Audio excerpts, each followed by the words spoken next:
It's the puppets.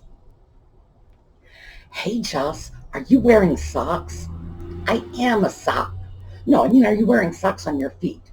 Yes, but they're very dirty because I was metal detecting in them. Ooh, dirty, so much the better. Can I have your socks? What? Can I have your socks? Well, what do you want with my socks? I'm going to sell them on eBay and we're going to get rich. Are you serious? Yes, I am. Give me your socks. No, I don't think so. Give me your socks. No, no. Yep. Do you know that somebody with your 4 foot long legs can make a fortune selling dirty socks on eBay? You're crazy. Go away. Go away. Well, are we going to sell dirty socks on eBay? No. Now, if that is your clientele, I'm not judging you. God bless you. Go sell all the dirty socks you want. But as a general rule, it just doesn't pay to sell dirty things in our eBay or Etsy shops. And that's what we're going to talk about today, how to prep your items for online sale. So when we get back, that's what we're going to talk about. Ha! I got the socks. Wait, my feet are cold. Give me back those socks. Oh, you'll thank me when we're rich.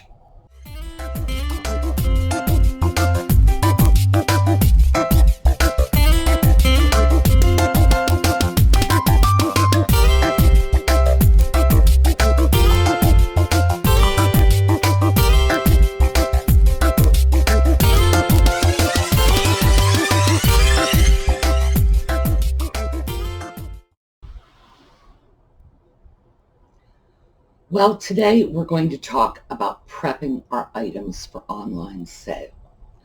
Now, we've had some of these discussions in the past, and if you'll recall, even before we did the video on opening our eBay or Etsy shop, we talked about acquiring shipping supplies. And I want to explain in a little more detail why that's so important. I live on the East Coast, and when I sell on Etsy, and in fact, when I sell on eBay too, I have a 24-hour shipping time frame. That means if you buy something from me today, it's going in the mail tomorrow. And I consider this non-negotiable. When I say it's going out within 24 hours, I mean that. And that's, of course, barring mail holidays or natural disasters or whatever. But if I'm taking somebody's money, I'm going to make sure they get their product in a timely manner. I want my things on time. I assume everyone else feels the same way. Now, if someone in California, for example, comes home from work, they have some dinner, maybe they watch an hour's worth of TV with the kids, and then they go online and they go to Etsy and they see something in my Etsy shop and say, I need that plate, and they buy it. It's about 10 o'clock at night their time. Well, it's 1 in the morning my time and I'm in bed.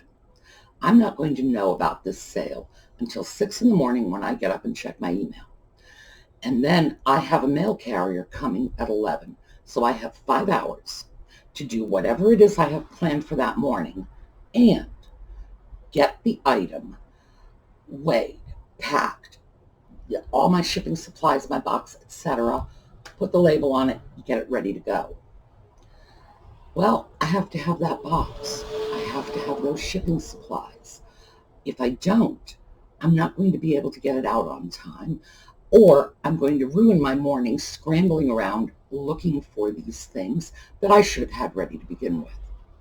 So when I have an item for sale, first thing I have before it even gets listed is I have the box in my hand. I have the packing materials in my hand because I don't want to be caught at the last minute without these things. So shipping is number one in terms of preparing your items for sale. You have your item, you have to have the box and the packing materials you need to ship it out. Number one.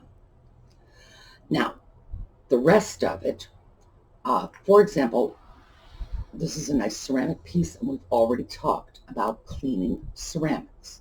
It's very easy. Scrub the daylights out of it. Make sure it's nice and clean and sparkly. and everybody's happy, good to go. Take your pictures. You have a nice, pretty, clean item to show your buyers. This piece, however, has some chips on the bottom. I don't know if you can see that. They're small. Now, in terms of prepping my item for sale, I have a decision to make. Am I going to repair it or am I going to sell it as it is? Now, with a piece like this, it's a set of salt and pepper shakers. They're from Brazil, and they've got a rather rustic character. So I'm looking at this and I'm saying, okay, it's just going to go out as is, and I will lower the price correspondingly. No need to repair. However, when I got these salt and pepper shakers, they did not have corks. Totally empty. If you put salt and pepper in this, it's just going to fall out the bottom. And anybody buying a salt and pepper shaker has a reasonable expectation that it's going to do what you say it's going to do, which is shake salt and pepper, not leave it spilling out. So I keep a supply of little corks in sizes that will fit a variety of salt and pepper shakers. Simply something I do. If these had their original corks, they would probably be deteriorated and sort of just crumbling. So they need to be replaced regardless. So I keep these on hand. Now, you may notice these corks are a little higher than the bottom of the salt and pepper shaker. And I'm going to sell it like that. That way the new owner will have no trouble taking it out. If they choose, they can actually set this on the cork and it will sit upright. Or they can shave it off level with the bottom. That's their choice. I'm not going to make that decision for them. They have the salt and pepper shaker. They can do that. But my decision on these pieces is not to put the time and energy into repairing them. I probably couldn't get more than $2 or $3 extra for doing that anyway, so it's not worthwhile. Now, what is worthwhile? Remember our chalkware lamps, and this is the one that I haven't finished yet. This is the one that had the cracking in it. This is worthwhile. These are going to be fully restored. The reason for that is the pair of chalkware lamps and their little half-naked fakir guy, who's F-A-K-I-R, just for those of you who are wondering, our little dervish, in the condition in which I got them, which was mismatched sockets. I wouldn't even try to test them in my own electrical system. I did not consider them safe from an electrical standpoint, and certainly they were less than wonderful. As you can see from the top, I started at the bottom, working my way up here, and so no. Even with all three pieces, and of course, as we discussed in a previous episode, with all three pieces, the value goes way up. Even with all three pieces in their original condition, with the cracking and the poor paint job, etc., they would probably be worth maybe $60 at most. Fully restored, working, the three pieces, painted up properly, they're going to be worth at least twice that, probably more. It's worth it. Not only that, but because these are electrical appliances, it's necessary to do enough work to make them suitable for their intended purpose, which is to plug into the wall and turn the light on. So they do need to be restored.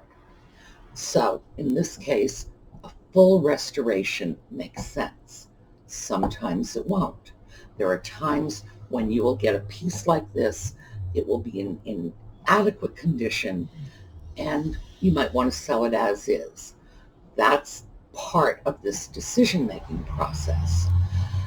If the repair or restoration is within your capabilities and it's not going to take too much time and energy, then The balance you have to achieve is the additional profit you will get for upgrading the piece, restoring it, turning it into something in really nice condition, as opposed to the work involved in that. In this case, it's an additional $60 for what will turn out to be 2 or 3 hours of work in my spare time. And of course, I would like to see what they look like when they are fully restored. Anyway, it's definitely worth it to me. Not all repairs or restorations are. This piece, which is not a sale piece, this is my own piece. I bought this as a water dish for my dog. It's a beautiful antique piece of Famille Rose porcelain. And this was my experiment piece. It has a couple of chips in it. So when I was preparing the video on repairing porcelain, I was preparing to repair. This was the piece I used to experiment. If I were to sell a piece like this, would I do the repairs? And in this case, yes, because the piece is inherently quite valuable and would be much more so with a few small repairs. Something I would do. Would I disclose it? Yes, of course. Same thing with the chalkware lamps. When I sell them, I am selling them as fully restored pieces. I'm certainly not going to try to deceive a buyer and say, oh, look, here they are, pristine in their original condition from the 1950s. First of all, nobody would believe it anyway. And second, that would be seriously dishonest. So if you get into restorations and serious repairs, you do need to disclose it. Now, let me show you a repair you don't need to disclose. This is a sampler, Athame, age 10, 1814. Now, this was a piece. Yes, I know you've got reflections there. There we go. Now nothing is reflecting in this. This was a piece I picked up very inexpensively because, in fact, I wouldn't have paid much for it because I don't collect this sort of thing. But it's over 200 years old, and it's got some nice little decoration here.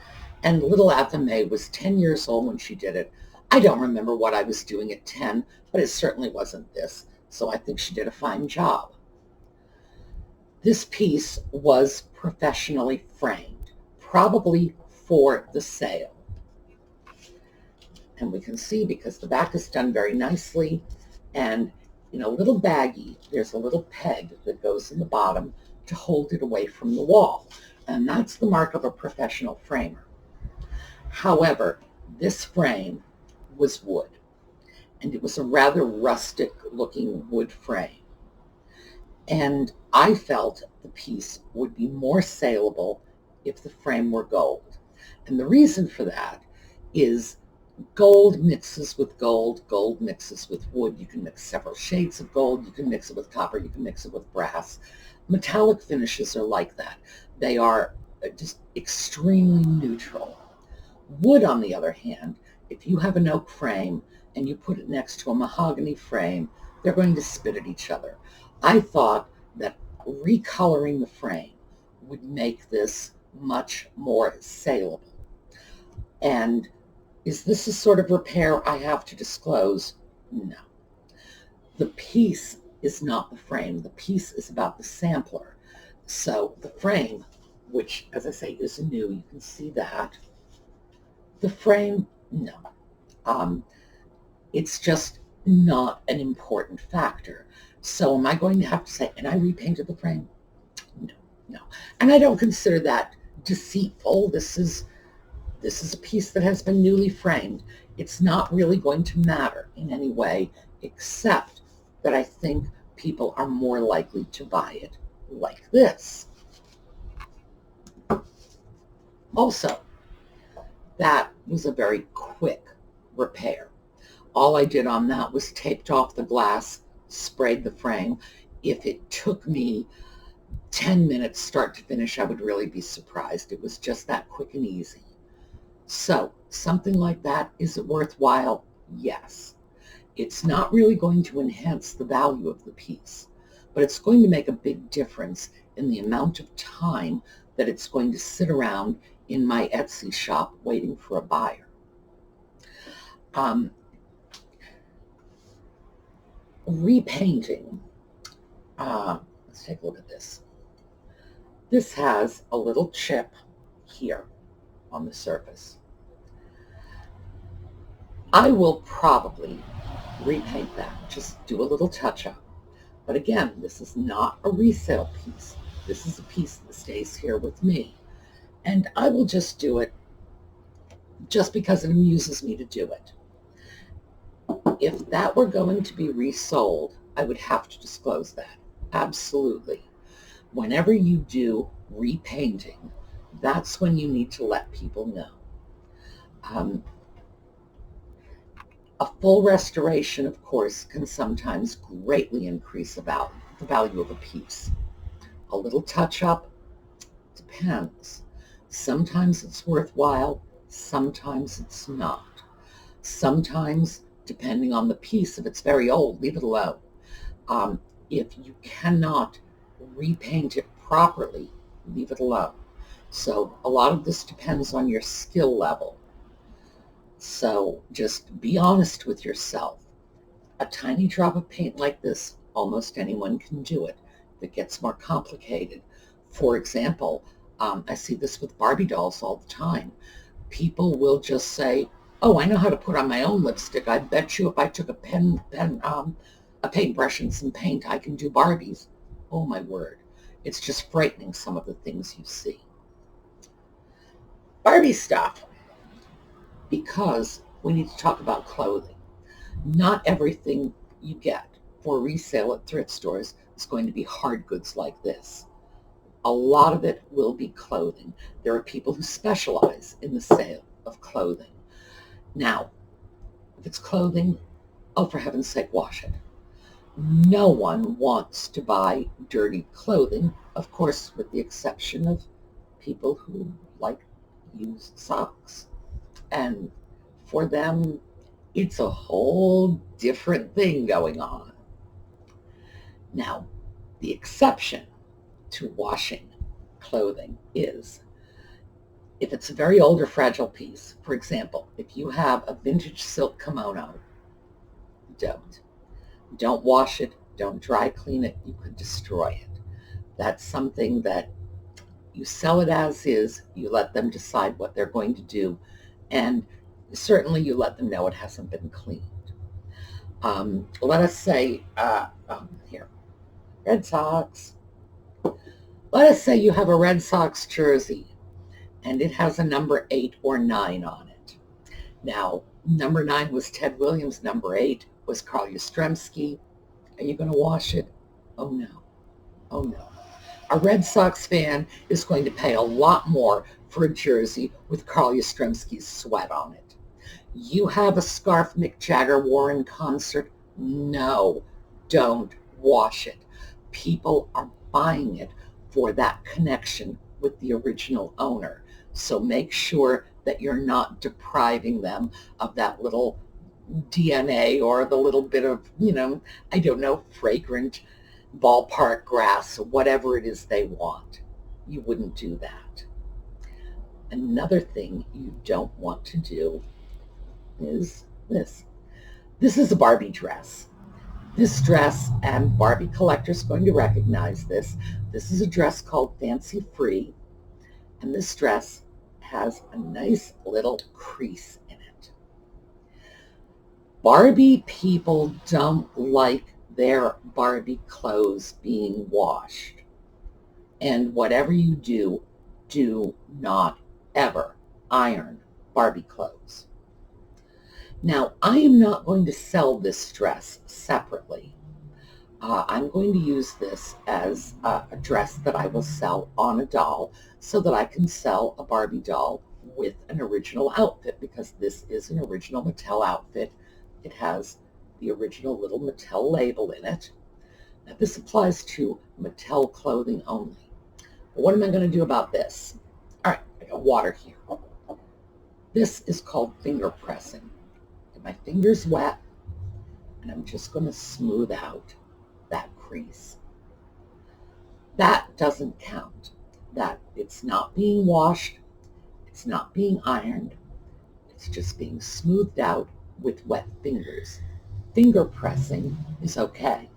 Anything beyond that, and Barbie people can get very, very testy. Now this piece also is missing half a snap on the back. Here's one snap, and see here, nothing. Now, you've all seen my box of Barbie doll parts, so you've got to know I've got a box of genuine Mattel snaps. I can put a genuine Mattel snap on this. I can sew it the same way Mattel did, and I promise you, no one looking at it would ever know the difference. Would I have to disclose that? Absolutely. Barbie buyers are very picky about this sort of thing. However, since I'm going to sell this dress on a doll, will I need to disclose? No, because the dress isn't really being sold. The dress, in effect, is a gift that goes along with the doll. All right, now, let me just show you this, because this is not a Barbie piece.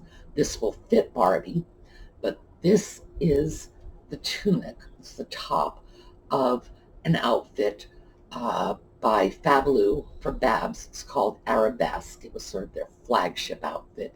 Again, crease in it. Again, wet fingers. Finger press this out, and we're good to go. Would anybody be upset if I actually soaked it in a bowl of water to do that? No, they would not, because there is a different standard for clone outfits than there is for genuine Mattel outfits. I have no idea why. It's a Barbie doll thing. But if you decide you're going to sell doll clothing, just please keep this in mind. If this dress, for example, were just utterly filthy, filthy dirty and had to be washed, the way you would wash it is you would drop it into a bowl of soapy water, soak it, throw it in a bowl of clean water, let it rinse out a little. Don't scrunch it. Don't just wet. Dunk it in, dunk it out until eventually it was clean and presentable. You would not iron it.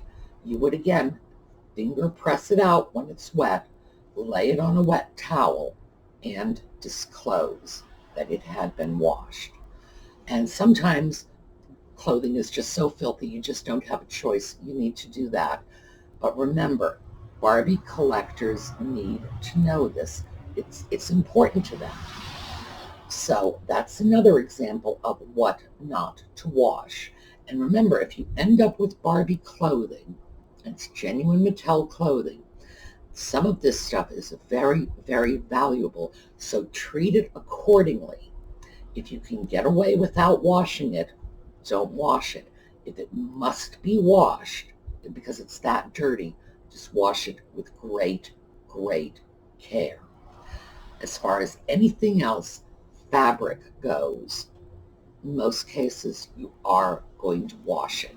And again, the exceptions are if the piece has a special provenance, and the provenance means the history of where it came from.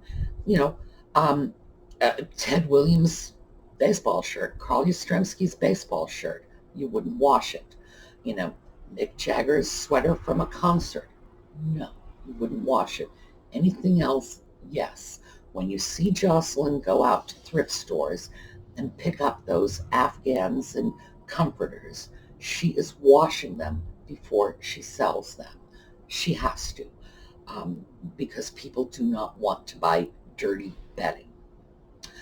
Another thing you want to be cautious about, and this is part of remember, and we said this going in, let me make the mistakes so you don't have to. Metal rimmed glassware. I got this at a thrift store and there was tarnish on it, and I decided I was going to polish it. Well, I found out the hard way that's probably not the best idea to do with silver-rimmed glassware, because tarnishing it or polishing the tarnish just made it worse.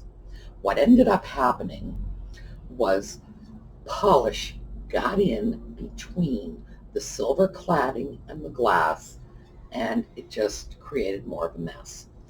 This lovely piece is going to be regifted to Goodwill. So when I got this one, I knew better. This is gold. And there's a tiny bit of tarnish right over here. All I have done with this is polished it down with a soft cloth. No chemicals, no soap, no nothing.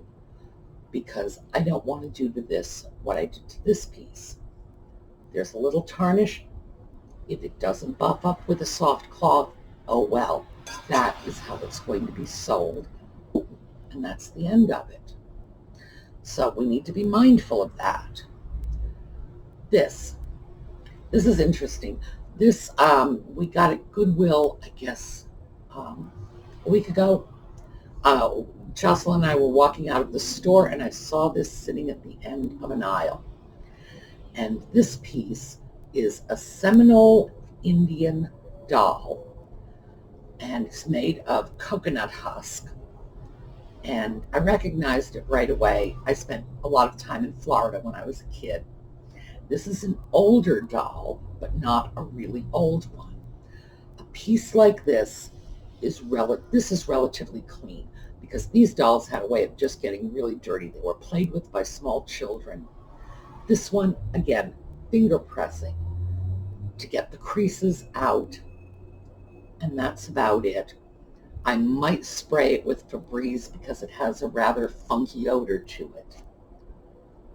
That's all I will do to this. And you have to be careful with items like dolls. You don't want to over clean. I couldn't wash this without soaking the entire doll to begin with, so I'm not even going to try. That absolutely is going to get a little bit of touch up and probably a nice spritz of Febreze to see if I can't get rid of the rather disturbing odor. That's all.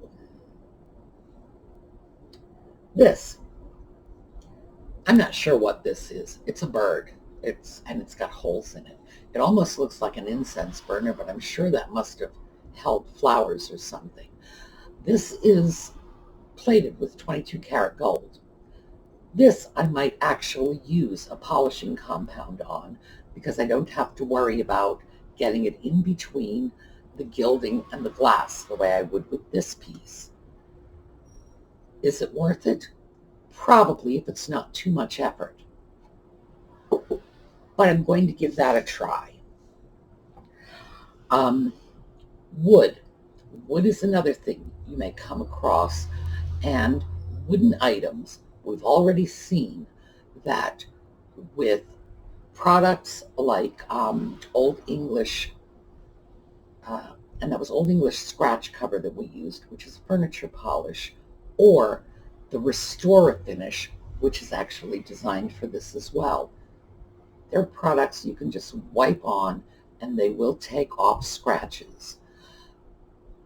Be cautious doing that, because although you want your piece to look its best, you don't want to do such a good job of covering up damage that you're actually selling a piece that is in fact more damaged than it appears. If you're able to cover up scratches, be sure you photograph the area carefully. Again, you have to balance this.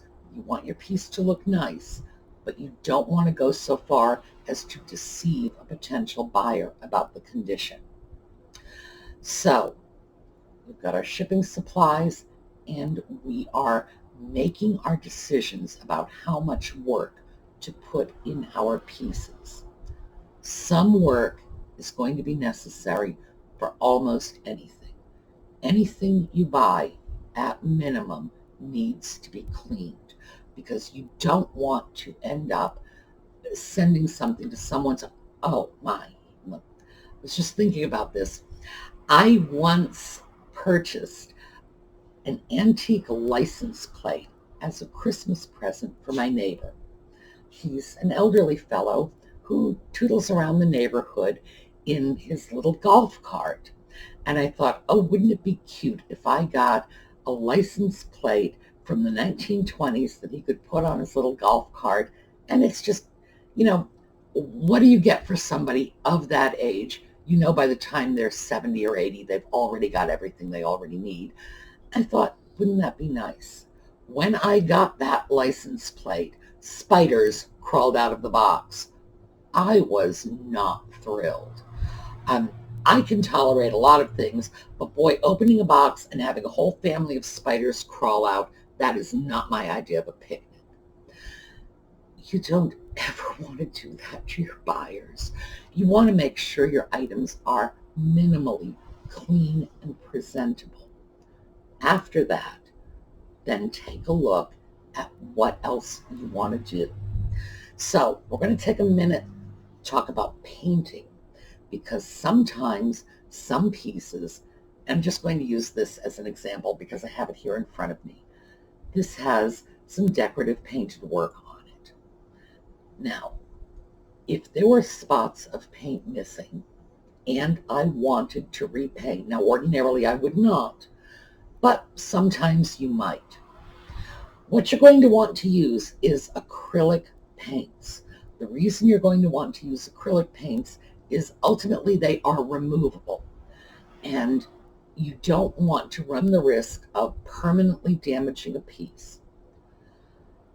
You get your acrylic paints, and then you take a piece of aluminum foil, and this is how you mix your colors. If you want to get a light shade of green, you pop a little green out on your tin foil, you pop a little white out on, and you start mixing the two colors until you start getting close. Then you take your brush and you take a thin lick of your new color, spread it out on the tin foil, and wait. In about 2 minutes, it will be dry. That's the color you're going to go by, the dried color. So whenever you're mixing paints, always make sure you have an example of what that color looks like when it's dry. A thin strip of color will dry very quickly. That original mix you have will still be wet. You'll still be able to use it. But that streak of color, dry, is the one that you're going to use to match up to your surface. Wet paint and dry paint are not only not always the same color, 9 times out of 10, they are not the same color. So that's something you absolutely want to check.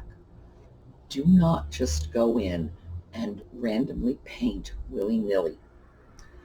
If you're going to paint something, do your best to make sure it's a reversible process. One of the things I do if I'm going to paint something is I will do an undercoat of varnish. And you can do any kind you want. I tend to use Damar varnish. It's a type of varnish that's used on oil paints. That's the one I'll put underneath, and then I paint over it, because later I can take a cotton swab with alcohol and scoop up that paint if I need to without harming the paintwork underneath it. So keep that in mind. Now, that's how we prep for sale. As always, if you have questions, if there's anything we've discussed, you want more information, you let me know. You hit me up in the comments. Oh, comments. One little tiny piece of business. And we're all adults, and I didn't think I would have to say this, but I do. Keep the comments clean. I've said many, many times, there are people watching these videos with their children and their grandchildren in their laps, and nobody wants to be looking down at a screen and watching little Sally, who's seen somebody drop the F-bomb, saying, "Grandma, what's this word mean?" If you use profanity in your comments will be removed. If you put links in the comments, YouTube is going to immediately hold your comments. And I won't publish them unless I've had a chance to look at the links first. So if you want to put in links, write a comment. Let me know what it is you want to link to before you do it, because otherwise YouTube's going to grab that link, and if I haven't checked it out, I'm not going to approve it. So keep in mind, we have to be careful of what is being shown, because we have very small children watching the video, and these are family-friendly videos. So the first time you drop the F-bomb, your comment will be removed. The second time you drop it, you will be blocked. Not just here, but I will go right over to Crazy Lamp Lady and block you over there too, because Jocelyn also has a zero tolerance policy, and if it's not fit for consumption on this station, it's not fit for consumption there too. So yeah, there will be consequences. Please, please, please think before you write. I can't imagine anyone would intentionally throw words like that in front of 5-year-olds. But just remember, sometimes 5-year-olds will be watching, okay? So let's make this a clean, happy place for everybody, including the little ones. All right, I will see you guys tomorrow. Have a great day.